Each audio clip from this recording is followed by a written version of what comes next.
దీన్ని water retaining agent అని అంటారండి.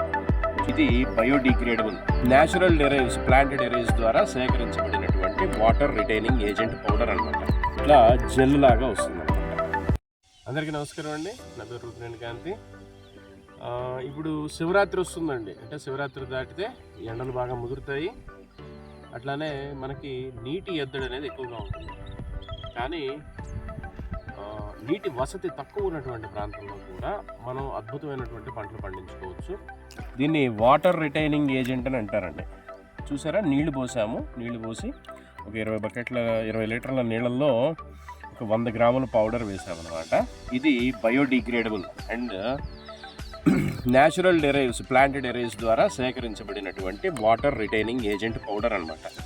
ఈ వాటర్ రిటైనింగ్ ఏజెంట్ పౌడర్ నీళ్ళల్లో వేసిన తర్వాత చూడండి, ఇట్లా జెల్ లాగా వస్తుందన్నమాట. ఈ జెల్ని మనం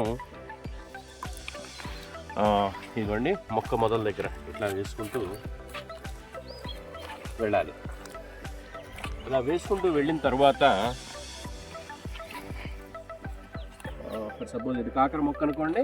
ఈ కాకర మొక్కని ఇలా పెడుతున్నాం అనమాట. నర్సరీ లాగా పెంచామన్నమాట. ఈ మొక్కని పెట్టేసి ఇదిగోండి ఇట్లా పెట్టేస్తున్నాం.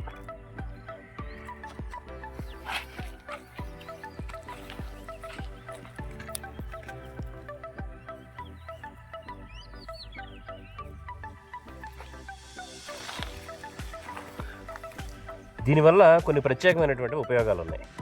ఫర్ సపోజ్ ఇప్పుడు మనకి నీటి ఎద్దడి ఉండటం వలన ఒక బోర్లో నుంచి మనకు 1 అంగుళం నీళ్ళే వచ్చాయి అనుకుందాం.